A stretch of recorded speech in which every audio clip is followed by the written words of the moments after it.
गोरखपुर आज से 3 दिवसीय दौरा है। गोरखपुर में सीएम योगी का संबोधित कर रहे हैं मुख्यमंत्री योगी आदित्यनाथ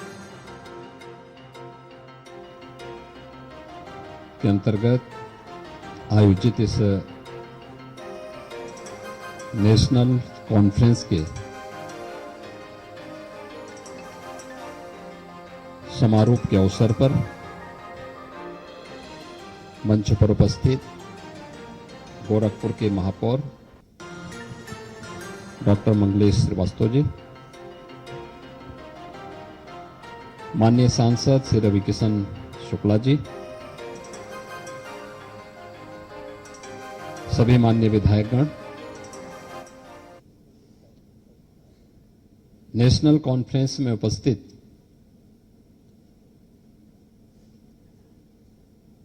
इस क्षेत्र से जुड़े हुए सभी विशेषज्ञगण, अन्य स्टेक होल्डर्स और उपस्थित बहनों और भाइयों, ज्वलंत मुद्दे पर इस राष्ट्रीय संगोष्ठी के लिए नगर निगम गोरखपुर को भी और अन्य सभी संबंधित संस्थाओं को हृदय से धन्यवाद देता हूं कि उन्होंने इस मुद्दे को चर्चा का विषय बना करके इसके समाधान का रास्ता सामूहिक रूप से करने की एक रणनीति पर कार्य करना प्रारंभ किया है।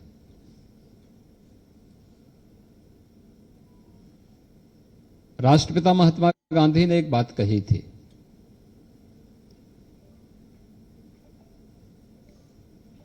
कि हमारी ये प्रकृति सबकी आवश्यकताओं की पूर्ति कर सकती है, लेकिन किसी के लोभ को पूरा करने का सामर्थ्य इसमें नहीं है। और मुझे लगता है कि यहीं से जो प्रश्न हम सबके सामने खड़े हुए हैं, इस जीव सृष्टि के सामने खड़े हुए हैं,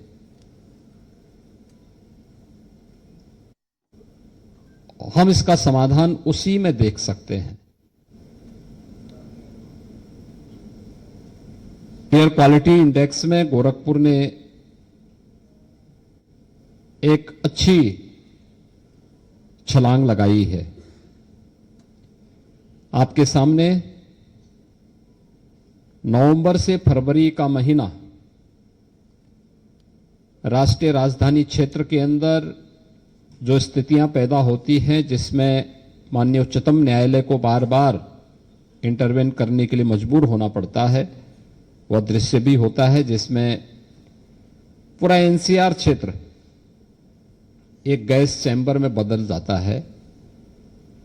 और उस समय देश के जितने भी लंग्स विशेषज्ञ होते हैं, इनके द्वारा एक हेल्थ अलर्ट जारी किया जाता है और हेल्थ इमरजेंसी के रूप में लोग कहते हैं कि जो भी लंग्स के पेशेंट हैं वे सावधानी रखें, घर के बाहर ना निकलें, मास्क लगाएं, या फिर और भी बहुत सारी सावधानी उस समय इनके द्वारा दी जाती है। आखिर कौन है इसके लिए जिम्मेदार कि देश की राजधानी गैस चैम्बर में बदल जाती है? ये केवल दिल्ली के लोग ही उसके लिए जिम्मेदार नहीं होते, कहीं ना कहीं ऐसा जरूर होगा जिसमें हम लोग इन चीजों को अक्सर नजरअंदाज करते हैं, लेकिन कहीं ना कहीं कोई ना कोई कारक जरूर होगा जो दिल्ली और आसपास के क्षेत्र को एक गैस चैम्बर में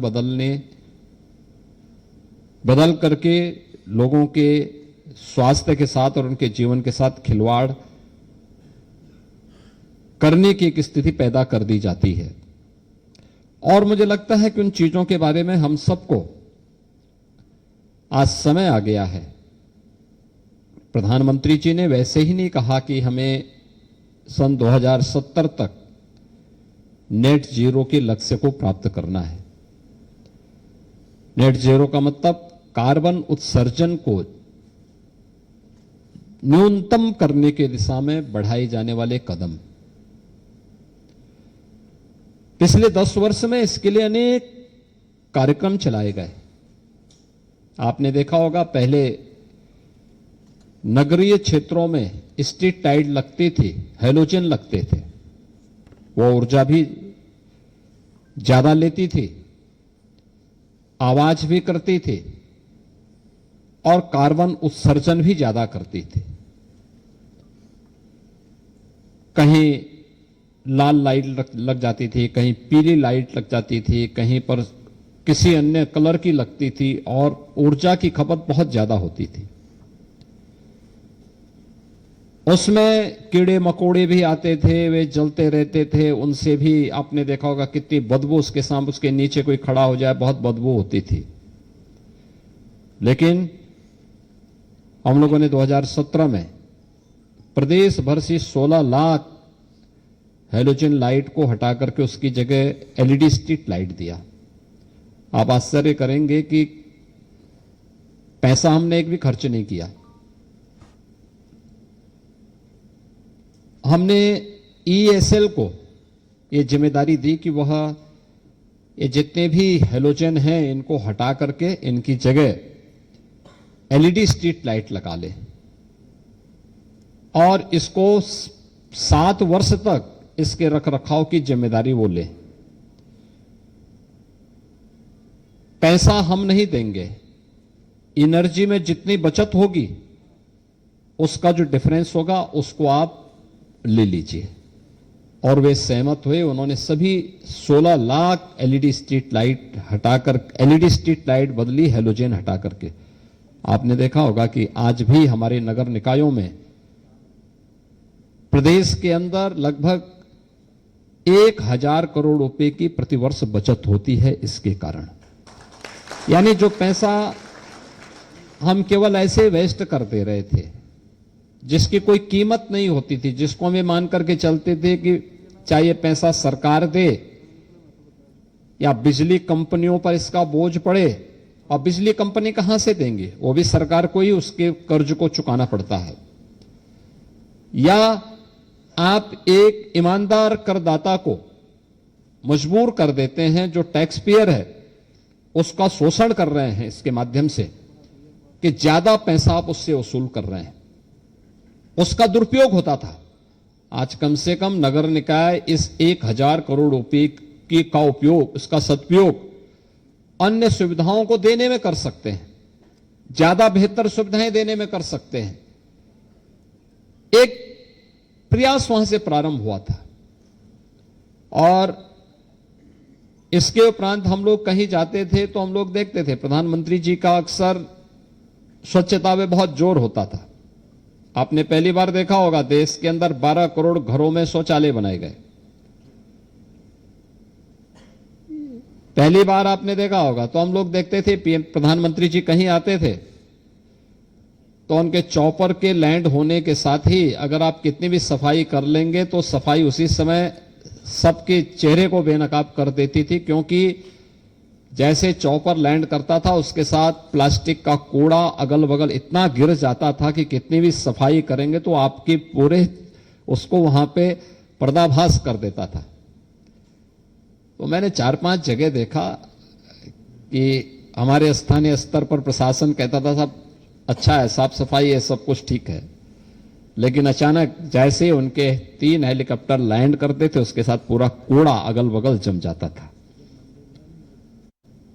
तो मैंने तय किया कि भाई प्लास्टिक को, सिंगल यूज प्लास्टिक को हमें बैन करना है।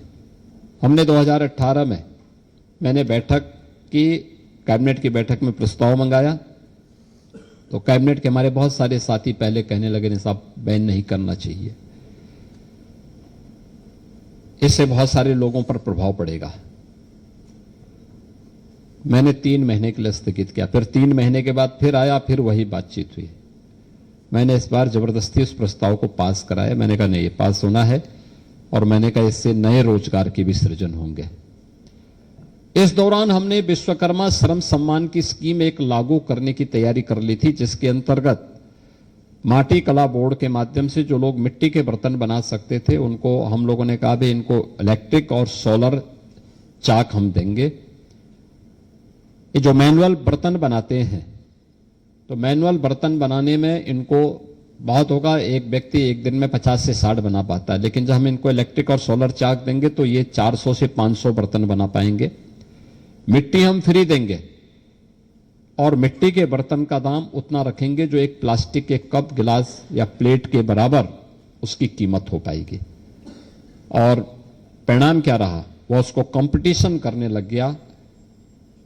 आज आप देखते होंगे किसी भी शहर में आप जाएंगे और ठीक है कहीं पे कोई निकम्मा बोर्ड है तो अलग विषय है, लेकिन सामान्यतः आपको स्वच्छता नजर आएगी और प्लास्टिक कूड़े से लोगों को मुक्ति मिली है।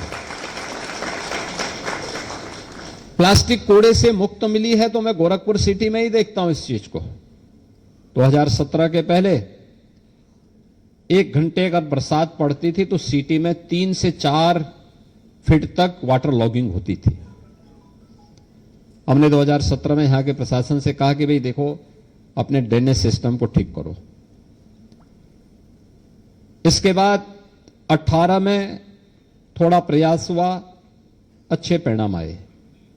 19 में और अच्छे परिणाम आए और 2020 में हमने जब प्लास्टिक को पूरी तरह हम बैन कर चुके थे, उसको लागू कर चुके थे, ड्रेनेज सिस्टम को दुरुस्त कर चुके थे। एक दिन की स्थिति है जब लगातार 12 घंटे तक बरसात पड़ती रही। संजोग था कि मैं भी उस दिन गोरखपुर में था और जैसे ही बरसात बंद हुई मैं सिटी में निकला, मुझे कहीं भी वाटर लॉगिंग पूरी सिटी के अंदर नहीं मिला था। अर्बन फ्लड और स्टॉर्म वाटर की समस्या का समाधान भी हमें उस दिन मिल गया कि इसका कारक भी कोई बाहरी नहीं है, वह कारक भी हमारी स्वयं का लोभ है, जो हम प्लास्टिक के कप, गिलास, प्लेट, सिंगल यूज प्लास्टिक का उपयोग करते हुए उसे फेंक देते हैं, वही उसका कारण बनता है, लोग तबाह होते हैं। ऐसे ही अन्य बहुत सारे कारण हैं जो एयर क्वालिटी को कहीं ना कहीं खराब करते थे। जिन कारकों को हम लोगों ने यहां पर देखा होगा, आपने देखा होगा एकला बंधे पर जो बायो रेमेडिएशन की पद्धति को अपना करके इन्होंने कूड़ा निस्तारण की व्यवस्था की है। ऐसे ही एनजीटी गोरखपुर नगर निगम पे बराबर फाइन करता था और फाइन इस बात को लेकर करता था कि यहां का पूरा ड्रेनेज राप्ती नदी में गिरता था। मैंने इनको कहा, इन्होंने कहा एसटीपी लगाएंगे, 110 करोड़ रुपए का ये लोग प्रस्ताव भेजे थे। तो मैंने कहा एक लगता है एक आदत हो चुकी थी लोगों की कि कोई स्थानीय स्तर पर कोई प्रयास नहीं करेंगे। तो मैंने कहा ये पैसा क्या दहेज का पैसा है क्या कि आप लोग जाते हैं प्रस्ताव अपना भेजते हैं, कोई देसी पद्धति अपनाओ और देसी पद्धति अपना करके लोगों के सामने एक मॉडल प्रस्तुत करो। और मुझे अच्छा लगा कि अभी वो और भी रिफाइंड हो सकता है जो पद्धति इन्होंने बनाई। हमने कहा भी पंजाब के अंदर अगर वहां पर एक संत के द्वारा एक पद्धति अपना करके एक नदी की शुद्धि के कार्यक्रम को आगे बढ़ाया जा सकता है तो आप भी देसी पद्धति पर उस कार्य को आगे बढ़ाइए। और पुराने समय में यह होता था कि जल की शुद्धि के लिए भी अलग अलग मानक तय कर दिए जाते थे। यहां ईंट होता है, हमने कहा ईंट का झावा लगाइए, मोटा जो बोल्डर होते हैं उसको रखिए, उसके बाद दूसरा लेयर उसका दीजिए, तीसरा मोटी गिट्टी का दीजिए, चौथा बालू का दे दीजिए। और नगर निगम ने उस कार्य को आगे बढ़ाया। परिणाम क्या था, जो बीओडी लेवल, जो बीओडी पहले जो ड्रेनेज का था वहां पर वाटर की जो क्वालिटी थी, जो बीओडी लेवल था 350 के आसपास था, लेकिन जब वही राप्ती नदी में इस प्रोसेस से जा रहा है तो वह 8 से 10 के बीच में अंत में चौथे स्टेज में उसको देख सकते हैं, क्लीन वाटर के रूप में आप उसको देख सकते हैं। खर्चा कुछ नहीं, 110 करोड़ रुपए अगर ये लोग एसटीपी पे खर्च करते या वाटर ट्रीटमेंट पर खर्च करते और प्रतिवर्ष भी उसका जो खर्चा आता है वो 10 करोड़ के आसपास जरूर आता है।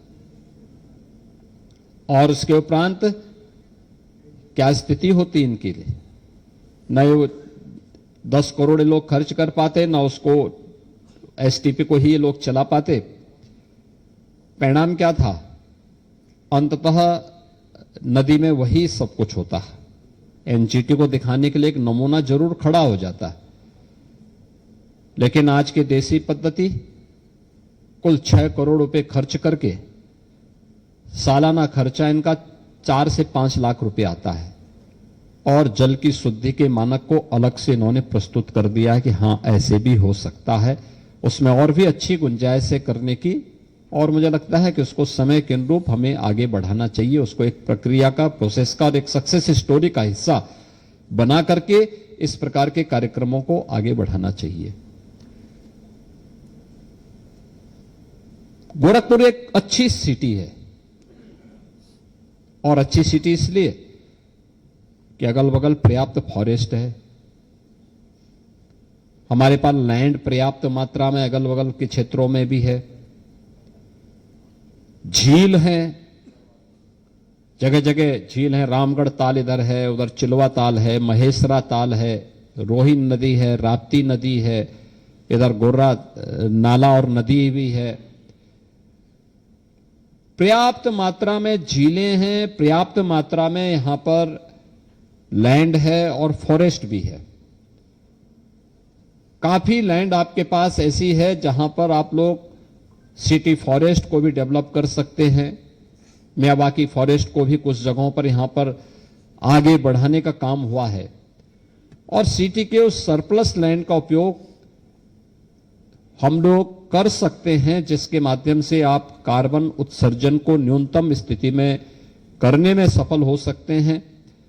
एयर क्वालिटी इंडेक्स में आप लोग अपने को एक मानक के अनुरूप ला सकते हैं।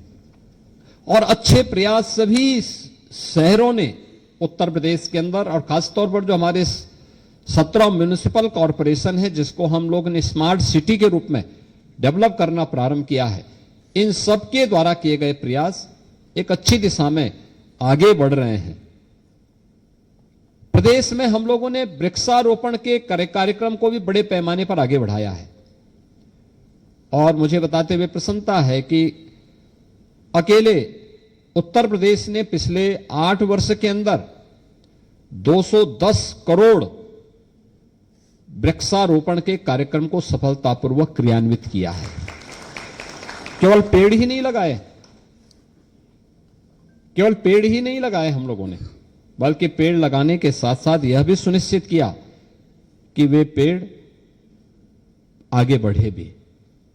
और इसके लिए हम लोगों ने फॉरेस्ट रिसर्च इंस्टीट्यूट को, देहरादून को और छत्तीसगढ़ की एक यूनिवर्सिटी को हम लोगों ने इसके लिए थर्ड पार्टी के रूप में रखा, जो इन सब की मॉनिटरिंग करके अपनी रिपोर्ट समय समय पर उत्तर प्रदेश शासन को उपलब्ध करवाएगा। और मुझे अच्छा लगा कि जो हम लोगों ने सरकारी विभागों से वृक्षारोपण करवाए थे, वह लगभग 70 से 75% तक वे जीवित हैं। और जो हम लोगों ने निजी संस्थाओं से, स्वयंसेवी संस्थाओं से किए थे, उनकी भी 65 से 70% वे जीवित हैं और आगे बढ़ रहे हैं। और इसका परिणाम है कि देश के अंदर जिन राज्यों ने वृक्षारोपण के कार्यक्रम के साथ जुड़े थे, उन सब ने अपने स्तर पर एक प्रयास किया होगा, लेकिन उत्तर प्रदेश का फॉरेस्ट कवर इस दौरान बढ़ा है। उत्तर प्रदेश जैसे राज्य में जहां तेजी के साथ आबादी भी बढ़ रही है, औद्योगिकीकरण भी हो रहा है, इंफ्रास्ट्रक्चर डेवलपमेंट के भी नए नए कार्य प्रोजेक्ट आ रहे हैं, बड़े कार्य हो रहे हैं, वहां पर फॉरेस्ट कवर का बढ़ना ये अपने आप में एक सुखद अनुभूति देने वाला है। और हम लोगों का भी प्रयास होना चाहिए, हमारे स्तर पर भी उस प्रकार के प्रयास किए जा सकते हैं। आपने देखा होगा इस कार्बन उत्सर्जन को कम करने के लिए और एयर क्वालिटी को सुधारने, घर के चूल्हे का भी एक बड़ा योगदान होता है। आपने देखा होगा कि पहले लोग लकड़ी से या कोयले से भोजन बनाते थे, या गोईठे से, गोबर के गोईठे से। उससे भोजन बनाते थे, काफी कार्बन उत्सर्जन होता था, काफी धुआं निकलता था। प्रधानमंत्री जी ने उज्ज्वला योजना के माध्यम से 10 करोड़ परिवारों को फ्री में रसोई गैस के कनेक्शन उपलब्ध हुए और कल हम लोगों ने 1,86,00,000 उत्तर प्रदेश के जो उपभोक्ता थे उनको फ्री में एक सिलेंडर उपलब्ध करवाने का काम किया कि वे लोग रसोई गैस को स्वीकार करने और इसको अपने उपयोग में लाने के लिए प्रेरित हो सके। यह भी एक कारण है, यानी सॉलिड वेस्ट जो होता है यह तो जब उसको कोई आग लगाता है, जहां तहां पड़ा रहता है, वह तो एयर क्वालिटी को प्रदूषित करता ही है, प्रभावित करता ही है। घर का जो रसोई है वह भी उसको प्रभावित करती है, खासतौर पर जब हम कोयले से, लकड़ी से भोजन बनाते हैं वह भी उसका एक कारक बनता है। और साथ साथ जो पराली है, पराली में भी जब आग लगाते हैं, एनसीआर में पराली पर आग लगाना, और अभी भी एक बड़े पैमाने पर जो लोग लकड़ी और कोयले का उपयोग करके रसोई बना रहे हैं वह भी एक कारक है जिस पर हम लोग कंट्रोल कर सकते हैं। तो एलपीजी के कनेक्शन ये जब मिले हैं तो इसका उपयोग करने के लिए लोगों को प्रेरित करना चाहिए, क्योंकि जो धुआं होगा और खासतौर पर जो कार्बन निकलेगा कोयले से या लकड़ी से, जो उसके नजदीक होगा वह उससे सर्वाधिक प्रभावित होगा।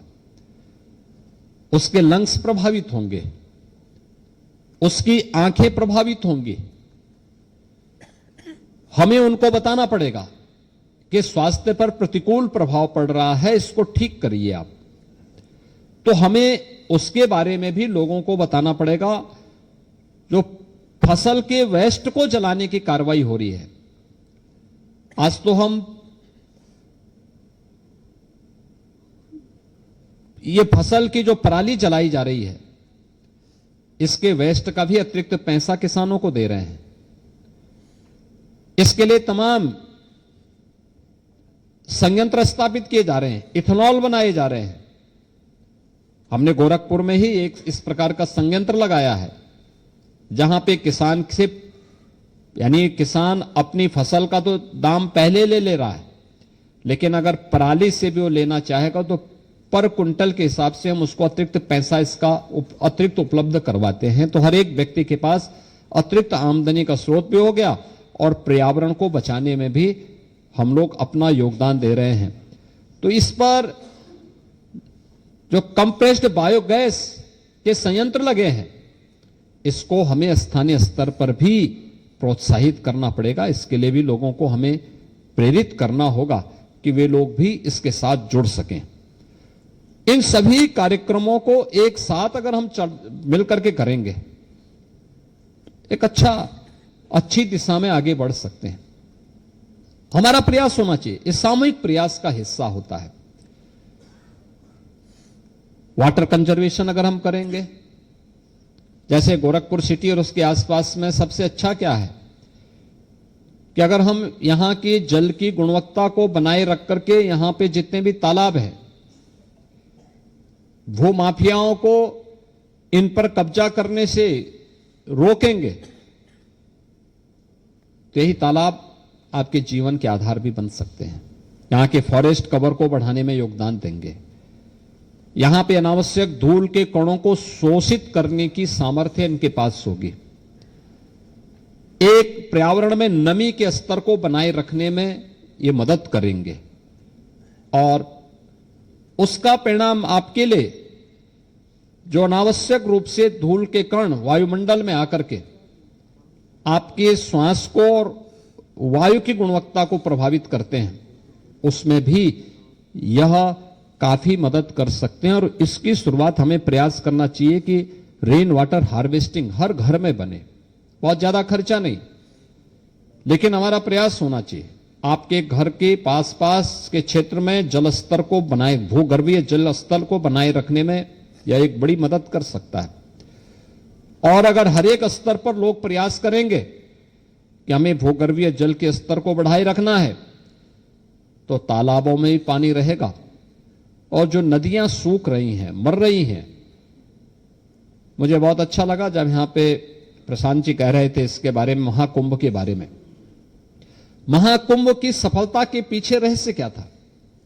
पहला था कि जिस कार्य को देखने के लिए लोग आना चाहते थे, स्नान करना तो सेकेंडरी था, लेकिन लोगों के मन में था कि हम मां गंगा को देख सकें, मां यमुना को देख सकें, त्रिवेणी में जाकर के हम डुबकी लगा करके उस पुण्य के भागीदार बन सके। स्नान तो हर व्यक्ति रोज अपने घर में करता है, लेकिन वह एक पवित्र महास्नान था जहां आकर के व्यक्ति अनुभूति करना चाहता था।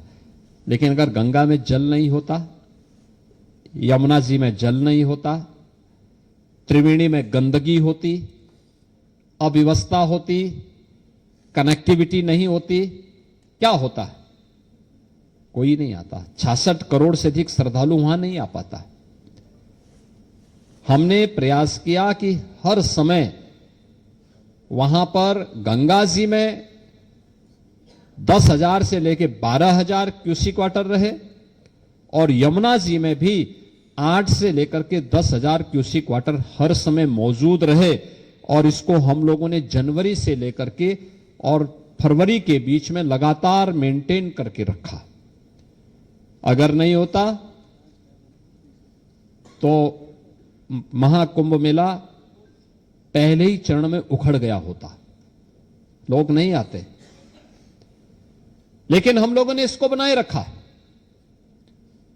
लेकिन ये जल स्तर बनाएंगे कब? आज तमाम नदियां सूख रही हैं। तमाम नदियां जो हमारे जीवनदायिनी धमनियों की तरह, जैसे हमारी धमनियां रक्त का संचार करती हैं पूरी बॉडी में, ऐसे ही इस धरती के अंदर नदियों की स्थिति होती है। हमने उनको प्रदूषित करने का काम किया है, और धीरे धीरे करके वे सूखती जा रही हैं। वे सूखेंगी तो लाइफ लाइन सूख जाएगी, याद करना। इसलिए उसके साथ न किसी को खिलवाड़ करने देना है, न उसको प्रदूषित करने देना है। उसको बचाए रखने की दिशा में हमें प्रयास करना है। नदियां बढ़ेंगी तो अपने साथ तमाम वनों को भी एक अच्छा आच्छादन वह हमें दे देंगे, ऑक्सीजन का एक नया भंडार हमें दे देंगे।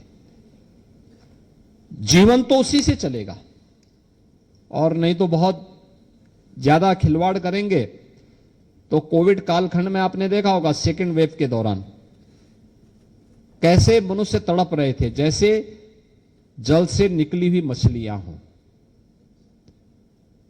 उस प्रकार की स्थिति ना आने पाए। ये सब मानव के द्वारा तैयार की गई विकृतियां हैं, और मानव के द्वारा तैयार की गई उस अपने लोभ में, अपने स्वार्थ में की गई विकृतियां, तो आप दुष्परिणाम कोई दूसरा नहीं भुगतेगा। उसके लिए हमें स्वयं भुक्तभोगी होना पड़ेगा। और इसलिए चौथा कारण जो महत्वपूर्ण है कि जब भी हम कोई निर्माण कार्य करते हैं, घर का निर्माण कर रहे हैं, तो घर के निर्माण के दौरान हम रेन वाटर हार्वेस्टिंग भी बनाएं, और कुछ जगह चाहे वह किचन गार्डन हो, और कुछ अच्छे वृक्षारोपण करने चाहिए घर के आसपास। अच्छा लगता है। हम लोग देखते हैं, अगर आप केवल मकान बना लेते हैं, मकान के आसपास कोई पेड़ नहीं हो तो ऐसे लगता है जैसे खंडर हो, सारी रौनक समाप्त। लेकिन अगर आपने पेड़ लगाए हैं, अच्छे वृक्षारोपण किए, तो एक स्पिरिचुअल एटमोस्फेयर वहां दिखाई देता है, आध्यात्मिक वातावरण वहां आपको दिखाई देगा। आध्यात्मिक वातावरण आपको सीम शांति प्रदान करता है। तो प्रकृति की गोद में रह करके ही आध्यात्मिकता को हम अपने अंतःकरण में से जी सकते हैं, उसको ग्रहण कर सकते हैं, उसको आगे बढ़ा सकते हैं। इन चारों कारणों पर जब सामूहिक प्रयास होंगे तो उसके परिणाम अच्छे होंगे। और जो प्रधानमंत्री जी ने बार बार कहा है, प्रकृति के पास सब कुछ है, और इसीलिए प्रदेश सरकार ने अपने यहां रिन्यूएबल एनर्जी की भी अपनी एक पॉलिसी दी है। हमने तय किया है 22,000 मेगावाट के रिन्यूएबल एनर्जी के लिए, जिसमें से अब तक हम लोग लगभग 6,000 रिन्यूएबल एनर्जी बना चुके हैं सोलर पैनल के माध्यम से। देश की पहली सोलर सिटी के रूप में हमने अयोध्या को बनाया है। अयोध्या आज देश की पहली सोलर सिटी है जहां पर जितनी भी रिन्यूएबल एनर्जी हमारी बन रही उसी से वहां की स्ट्रीट लाइट जलती। स्ट्रीट लाइट के लिए हम हाइड्रो या थर्मल पावर का उपयोग नहीं करते, वहां पर हम लोग सोलर पैनल हम लोगों ने लगाए हैं, उसी से स्ट्रीट लाइट अयोध्या की जलती है। ऐसे ही 17 के 17 म्युनिसिपल कॉरपोरेशन को हम लोगों ने इसके साथ जोड़ने का कार्य किया है कि उत्तर प्रदेश के सभी 17 म्युनिसिपल कॉरपोरेशन सोलर सिटी के रूप में डेवलप हों। हमने इसके लिए पॉलिसी बनाई है, अच्छा इंसेंटिव हम दे रहे हैं और 6,000 मेगावाट तक हम बना चुके हैं।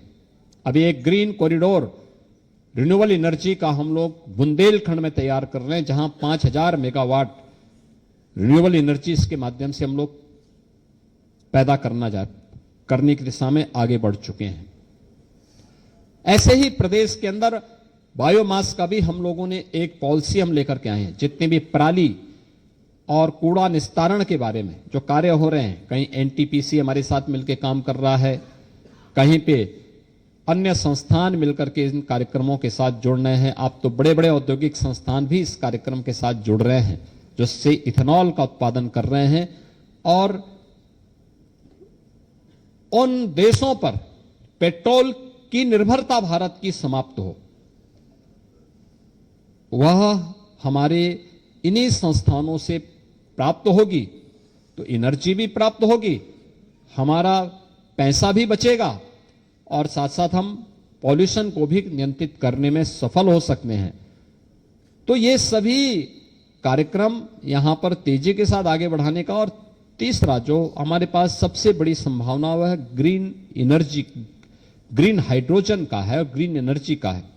इस दिशा में भी प्रदेश ने अपनी पॉलिसी को आगे बढ़ाया है और जो प्रस्ताव अब तक आए हैं, मैं मानता हूं कि प्रधानमंत्री जी ने जो लक्ष्य तय किया है 2070 तक नेट जीरो के लक्ष्य को प्राप्त करने की दिशा में जो प्रयास एयर क्वालिटी इंडेक्स में गोरखपुर और प्रदेश भर के नगर निकायों ने आगे बढ़ाए हैं, इसमें हम भी स्थानीय स्तर पर इन कार्यक्रमों को और आगे बढ़ाएंगे।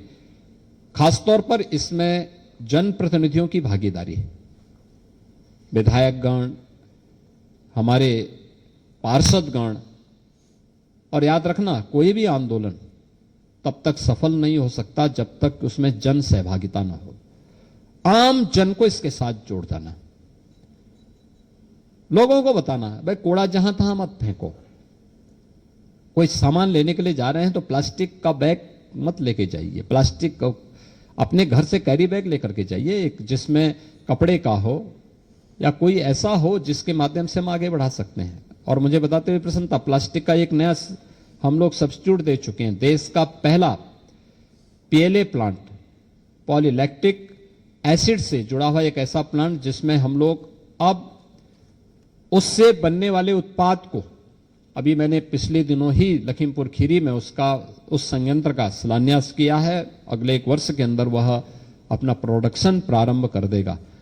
उससे जो भी प्रोडक्ट बनेंगे, चाहे वह पॉली बैग बनेंगे, चाहे वह कप, गिलास, प्लेट, कुछ भी बनेगा, अगले 3 यूज होने के 3 महीने के अंदर वह मिट्टी में अपने आप मिल जाएगा। कहीं भी कोई समस्या नहीं, कूड़े की, कहीं भी कोई कचड़े की कोई समस्या नहीं। हमें टेक्नोलॉजी को भी अपनाना पड़ेगा, लेकिन पब्लिक को भी इसके साथ जोड़ना पड़ेगा, उन्हें जागरूक करना पड़ेगा। अवश्य इसके परिणाम अच्छे आएंगे। मैं नगर निगम गोरखपुर को इस नेशनल कॉन्फ्रेंस के लिए हृदय से धन्यवाद देता हूं। जो भी विशेषज्ञगण और स्टेक होल्डर्स इस कॉन्फ्रेंस के हिस्से बने हैं, उन सब का भी हृदय से अभिनंदन करता हूं। होली की मंगलमय शुभकामनाएं आप सबको देता हूं और मुझे पूरा विश्वास है कि जो प्रयास प्रारंभ हुआ है इसके अच्छे परिणाम आएंगे। आप सबके प्रति मेरी शुभकामनाएं।